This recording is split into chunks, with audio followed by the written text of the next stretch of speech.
আসসালামু আলাইকুম। আমি সকালে অফিসে যাওয়ার সময় প্রতিদিনই আমার বাসার সামনে একজন বিদেশিনীকে দেখি।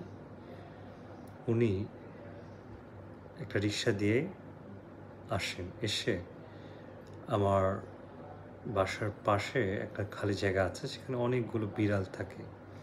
তো উনি প্রতিদিন সেই বিড়ালগুলোকে খাবার দেন এবং দিয়ে চলে যান রিক্সা করে, এবং সাথে আরও খাবার আছে এবং আমার মনে হয় আর এখানে এই এলাকার বিভিন্ন জায়গায় উনি এভাবে খাবার দেন প্রতিদিন সকালে।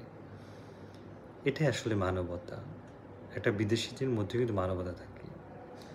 আমার বাসায় ৩ টা বিড়াল, এবং আমি যে জিনিসটা দেখছি বর্তমানে দেশের যে অবস্থা, যে গরম, আমার ৩ টা বিড়ালই প্রচণ্ড রকম টায়ার্ড, দুর্বল, এবং তারা পড়ে থাকে।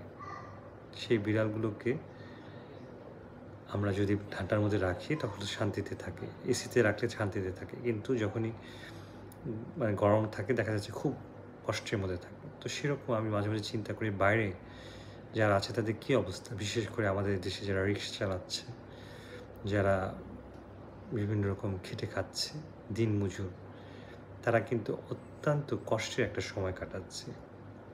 এবং আমরা জানি বর্তমান যে টেম্পারেচার সেটা কিন্তু অনেক বেশি, 40°C বেশি। এবং এই টেম্পারেচার যেটা হতে পারে সেটা হচ্ছে হিট স্ট্রোক। হিট স্ট্রোক হচ্ছে এমন একটা রোগ যা আপনার শরীরের তাপমাত্রাটা এটাতে অনেক বৃদ্ধি পাবে, এবং বলা হচ্ছে 104°F হয়ে যেতে পারে।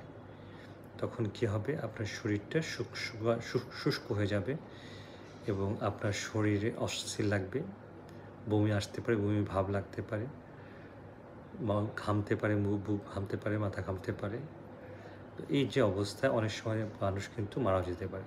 তো আমাদেরকে অবশ্যই সচেতন হতে হবে, বেশি করে পানি খেতে হবে, রোদের মধ্যে যতটুকু কম পারা যায় যেতে হবে, স্যালাইন খেতে হবে এবং হালকা কাপড় পরতে হবে। এভাবে আমরা কিন্তু এই হিট স্ট্রোক থেকে রক্ষা পেতে পারি। ধন্যবাদ।